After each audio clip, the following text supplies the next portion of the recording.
Hello, welcome back to Teen Story Share. This week we are starting a brand new book for the month of April. This one is called House of Salt and Sorrows by Aaron A. Craig, and it is actually a fairy tale retelling of the 12 Dancing Princesses. So if you're not familiar with that tale, I'll leave it up to you whether you want to go Google that or something, or if you just want to be surprised.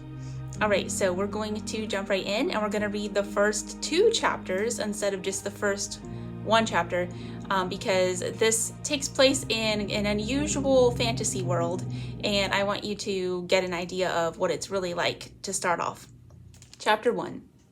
Candlelight reflected off the silver anchor etched onto my sister's necklace. It was an ugly piece of jewelry and something Eulalie would never have picked out for herself. She loved simple strands of gold, extravagant collars of diamonds. Not that. Papa must have selected it for her. I fumbled at my own necklace of black pearls, wanting to offer her something more stylish, but the battalion of pallbearers shut the coffin lid before I could undo the clasp. We, the people of the salt, commit this body back to the sea, the High Mariner intoned, as the wooden box slid deep into the waiting crypt. I tried not to notice the smattering of lichens growing inside the gaping mouth, drawn wide to swallow her whole. Tried not to think of my sister, who was alive and warm and breathing just days before, being laid to rest. Tried not to imagine the thin bottom of the coffin growing fat with condensation and salt water before splitting asunder and spilling Eulalie's body into the watery depths beneath our family mausoleum. I tried instead to cry. I knew it would be expected of me, just as I knew the tears were unlikely to come. They would later on, probably this evening when I passed her bedroom and saw the black shrouds covering her wall of mirrors. Eulalie had had so many mirrors. Eulalie. She'd been the prettiest of all my sisters. Her rosy lips were forever turned in a smile.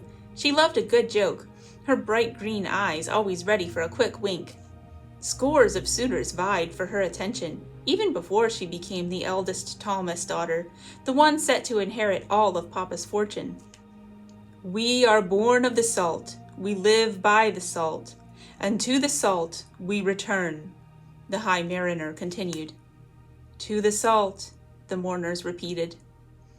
As Papa stepped forward to place 2 gold pieces at the foot of the crypt, payment to Pontus for easing my sister back into the brine, I dared to sweep my eyes around the mausoleum.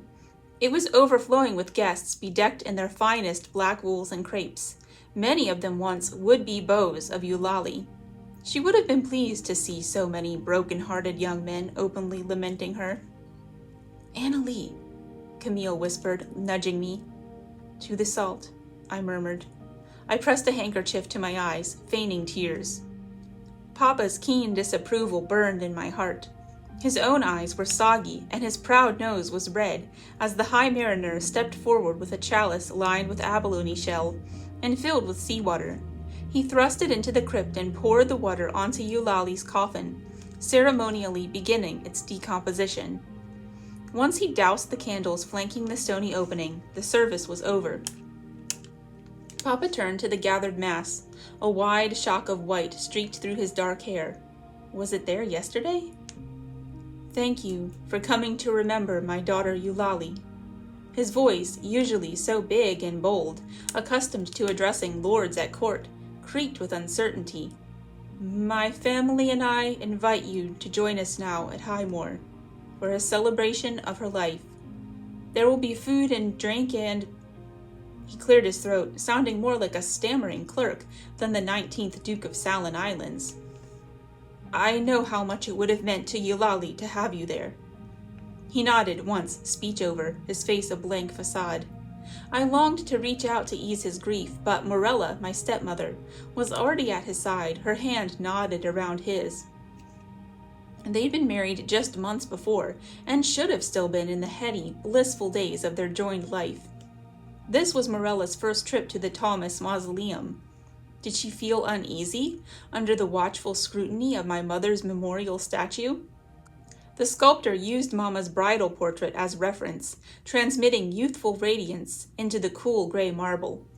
Though her body returned to the sea many years ago, I still visited her shrine nearly every week, telling her about my days and pretending she listened.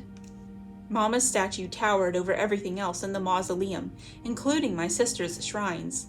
Ava's was bordered in roses, her favorite flower. They grew fat and pink in the summer months, like the plague pustules that claimed her life at only 18. Octavia followed a year later. Her body was discovered at the bottom of a tall library ladder, her limbs tangled in a heap of unnatural angles. An open book adorned her resting place, along with a quote etched in Vipanian, which I'd never learned to read. With so much tragedy compressed into our family, it seemed inevitable when Elizabeth died. She was found floating in the bathtub, like a piece of driftwood at sea, waterlogged and bleached of all color. Rumors ran from Highmoor to the villages on neighboring islands, whispered by scullery maids to stable boys, passed from fishmongers to their wives, who spread them as warnings to impish children. Some said it was suicide. Even more believed we were cursed. Elizabeth's statue was a bird. It was meant to be a dove, but its proportions were all wrong and it looked more like a seagull. A fitting tribute for Elizabeth, who always wanted so badly to soar away. What would Eulalie's be? Once there were 12 of us, the Thaumas dozen. Now we stood in a small line, my 7 sisters and I couldn't help but wonder if there was a ring of truth to the grim speculations. Had we somehow angered the gods? Had a darkness branded itself on our family, taking us out one by one? Or was it simply a series of terrible and unlucky coincidences? After the service, the crowd broke up and began milling around us. As they whispered their strained condolences, I noticed the guests were careful not to get too close. Was it in deference to our station, or were they worried something might rub off? I wanted to chalk it up to lowbrow superstition, but as a distant aunt approached me, a thin smile on her thin lips, the same question flickered in her eyes, just below the surface, impossible to miss. Which one of us would be next? Chapter 2. I lingered in the mausoleum as everyone left for the wake, wanting to say goodbye to Eulalie on my own, free from prying eyes. His services rendered, the High Mariner gathered up his chalice and candlesticks, his salt water and my father's 2 coins. Before setting off down the little path to the shoreline and back to his hermitage on the northernmost point of Selkirk Island, he paused in front of me. I'd been watching the servant boys seal the tomb's entrance, piling bricks slathered with gritty mortar over the crypt and obscuring the rush of swirling eddies below us. The High Mariner raised his hand in what appeared to be a blessing, but somehow the curve of his fingers was off, more like a gesture of protection, for himself, against me. Without the press of people in the crypt, the air felt colder, settling over me like a second cloak. Sickly sweet incense still danced through the room, but couldn't quite block out the tang of salt. No matter where you were on the island, you could always taste the sea. The workers grunted as they hoisted the last brick into place, silencing the water altogether. Then I was alone. The crypt was really nothing more than a cave, but for one unique feature. A wide river ran underneath, carrying fresh water, and the bodies of departed Thaumases out to sea. Each generation had added their own bits to it, fashioning stonework around the burial site, or gilding the ceiling with an elaborate mural of the night sky. Every Thaumas child learned to read their way across the constellations, before ever picking up a book of letters. My great-great-grandfather started adding the shrines. During Elizabeth's funeral, an even bleaker affair than Eulalie's, with the High Mariner's thinly veiled chastisement of suicide, I counted the plaques and statues dotting the cavern to pass the time. How long before the shrines completely overran this hallowed space, leaving no place for the living? When I died, I wanted no monument to remember me by. Did Great-Aunt Clarette rest better in her eternal slumber, knowing her bust would be gazed on by generations of Thaumases? Thank you, no. Just push me into the sea and return me to the salt. There were so many young men here today, I said, kneeling before the wet masonry. It was honestly a wonder they bothered breaking it up at all. How long until these stones would be broken open for another of my sisters to be shoved inside? Sebastian and Stefan, the Fitzgerald brothers, Henry, the foreman from Vasa, and Edgar too. It felt unnatural having such a decidedly lopsided conversation with Eulalie. She normally dominated everything she was a part of. Her stories, outlandish and full of hyperbolic wit, held everyone in her audience captivated. I think of all the mourners here today, their tears were the biggest. Were you sneaking out to meet one of them that night? I paused, picturing Eulalie out on the cliff walk in a billowing nightgown of lace and ribbons, her lily-white skin drenched blue in the full moon. She would have made sure to look especially lovely for a secret assignation with a bow. When the fishermen found her body smashed on the rocks below, they mistook her for a beached dolphin. If there truly was an afterlife, I hoped Eulalie never learned that. Her vanity would never recover. Did you trip and fall? My words echoed in the tomb. Were you pushed? The question burst from me before I could stop to wonder it. I knew without a shadow of a doubt how my other sisters had died. Ava was sick.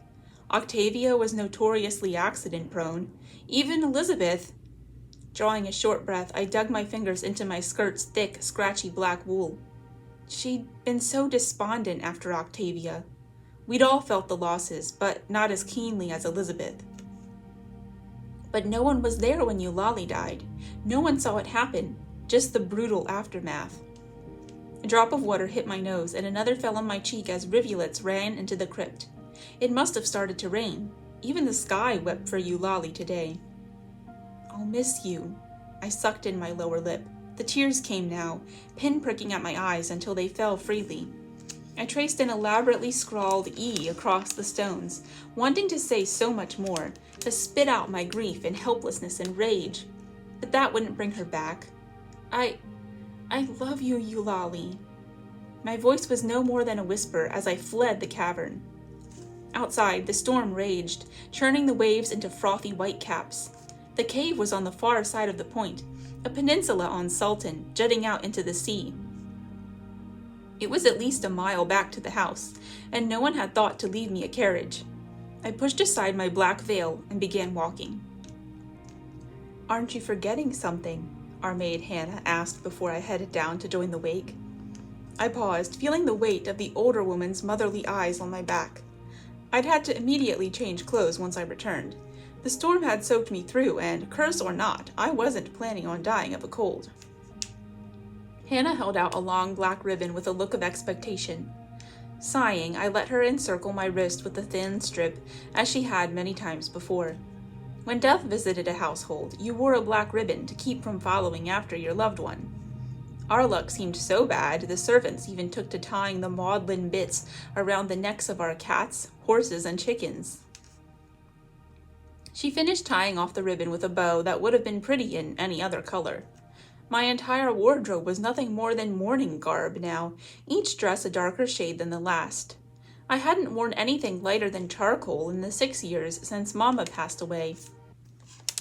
Hannah had chosen a satin bauble, not the itchy bombazine from Elizabeth's funeral. It left welts on our wrists that stung for days. I adjusted my sleeve's cuff. I'd rather stay up here with you, truth be told. I never know what I ought to say at these things. Hannah patted my cheek. The sooner you get there, the sooner it'll be all over with. She smiled up at me with warm brown eyes. I'll be sure to have a pot of cinnamon tea waiting for you before bed. Thank you, Hannah, I said, squeezing her shoulder before going out the door. As I entered the blue room, Morella made a beeline for me. Sit with me? I don't really know anyone here, she admitted, pulling me toward a sofa near the tall, thickly paned windows. Though speckled with a confetti of raindrops, they offered a spectacular view of the cliffs. It seemed wrong to hold the wake in this room, showcasing the very spot where Eulalie fell. I wanted to be with my sisters, but Morella's eyes were so large and pleading. At moments like this, it was difficult to forget she was much closer to my age than to Papa's. No one was surprised when he took a new bride. Mama had been gone for so long, and we all knew he hoped to have a son eventually. He met Morella while in Sicily on the mainland. Papa returned from the voyage with her on his arm, utterly smitten. honor, mercy, and verity, the graces as we called them collectively. All so young when Mama passed, were delighted to have this new maternal figure in their lives. She'd been a governess and took to the little girls immediately. The triplets, Rosalie, Ligeia, and Lenore, and I were happy for Papa, but Camille stiffened whenever someone assumed Morella was one of the Thaumas dozen.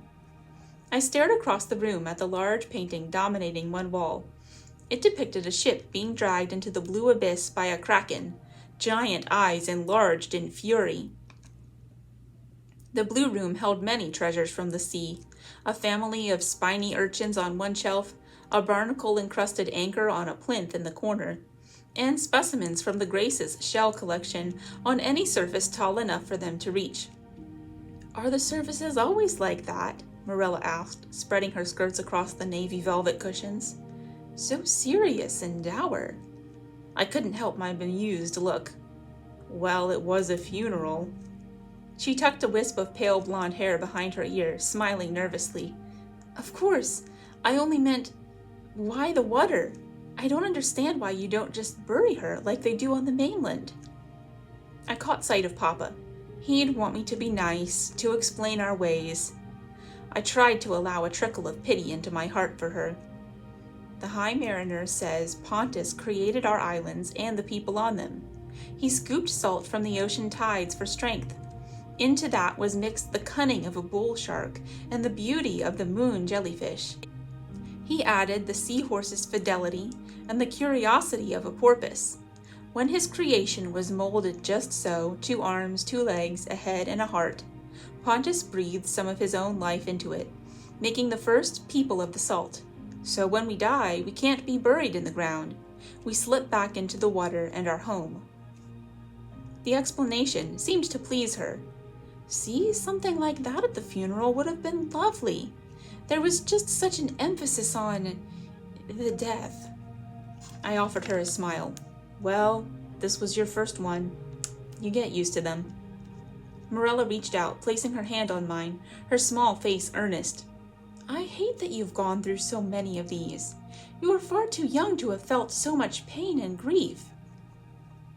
The rain came down harder, shrouding Highmore in muddled grays. Great boulders at the bottom of the cliffs were tossed about by the raging sea like marbles in a little boy's pocket, their crashes blasting up the steep rocks and rivaling the thunder. "What happens now?" I blinked, drawing my attention back to her. "What do you mean?" She bit into her lip, stumbling over the unfamiliar words. "Now that she's back in the salt, what are we supposed to do?" "That was it. We've said our goodbyes. After this wake, it's all over." Her fingers tinkered with restless frustration. "But it's not truly. Your father said we have to wear black for the next few weeks." "Months, actually. We wear black for 6, then darker grays for another 6 after that." "A year?" she gasped. "Am I really meant to wear these dour clothes for a whole year?" People near the sofa turned their heads toward us, having overheard her outburst. She had the decency to blush with chagrin. "What I mean is, Orton just bought my bridal trousseau. Nothing in it is black." She'd borrowed one of Camille's dresses for today, but it didn't fit her well. She smoothed down the edge of the bodice. "It's not only about the clothes. What about you and Camille? Both of you should be out in society, meeting young men, falling in love." I tilted my head, wondering if she was serious. "My sister just died. I don't exactly feel like dancing." A crack of thunder made us jump. Morella squeezed my hand, bringing my eyes back to hers. "Forgive me, Annaleigh. I'm not saying anything right today. I meant, after so much tragedy, this family should be happy again. You've mourned enough for a lifetime already. Why continue to shroud yourself in pain? Mercy, honor, and dear little Verity should be playing with dolls in the garden, not accepting condolences and making idle small talk. And Rosalie and Ligeia. Lenore too, look at them." The triplets perched on a love seat, truly only big enough for 2. Their arms linked around each other, holding themselves like a fat spider as they sobbed into their veils. No one dared approach such concentrated grief. It breaks my heart to see everyone like this. I slipped my hand free of hers. But this is what you do when someone dies. You can't change traditions just because you don't like them. But what if there was a cause for joy? Something that ought to be celebrated, not hidden away. Shouldn't good news triumph? A servant approached, offering glasses of wine. I took one, but Marilla dismissed him with a skilled shake of her head. She'd quickly settled into her role as mistress of Highmore. I suppose so, I hesitated. Another roll of thunder boomed through the air. But there doesn't seem to be much to celebrate today. I think there is. Leaning in, Marilla dropped her voice to a conspiring whisper. A new life. She discreetly placed a protective hand over her stomach. I swallowed my mouthful of wine, nearly choking in surprise. You're pregnant? She beamed. Does Papa know? Not yet. I was about to tell him, but we were interrupted by those fishermen with Eulalie. He'll be so pleased. Do you know how far along you are? 3 months, I think. She ran her fingers over her hair. Do you really think Orton will be happy? I'd do just about anything to see him smile again. I glanced back at Papa, surrounded by friends, but too lost in memories of Eulalie to respond to their conversation. I nodded. I'm sure of it. She took a deep breath. Then such happy news shouldn't keep, should it? Marilla crossed to the grand piano in the center of the room before I could answer. Picking up a bell from the lid, she rang it, effectively quieting the room. My mouth went dry as I realized what she was about to do. Orton? She asked, jarring him from his thoughts. Her voice was high and thin, like the chiming of the bell in her hand. It was my mother's bell. Camille and I had found it years ago while playing dress-up in the attic. We had loved its silvery tone, and brought it to Mama when she grew too weak to be heard throughout the house. Now, every time I heard it, memories of her last pregnancy came back to me with the force of a cold wave crashing into my chest. When he was at her side, Marilla continued, Orton and I want to thank you all for coming. The last few days have been an unending night of darkness, but your presence here now is like the first warm tendrils of a beautiful sunrise creeping across the sky. Her words, though obviously chosen with care, flowed easily from her. My eyes narrowed. She'd practiced this beforehand. Your memories of dear, beautiful Eulalie paint our hearts with gladness, lifting them from the gloom. And we are happy, joyful even, for in this bold new morning, a fresh chapter dawns on the house of Thaumas. Camille, who had been in conversation with an uncle across the room, shot me an uneasy look. Even the triplets broke their tight link. Lenore stood next to the love seat, her fingers digging into the cushy arm. Marilla held Papa's hand and rested her other on her flat stomach, erupting into a wide grin as she relished the attention. And just as night is chased away by morning's glow, so too will the shadows of grief be pushed aside by the arrival of our sun.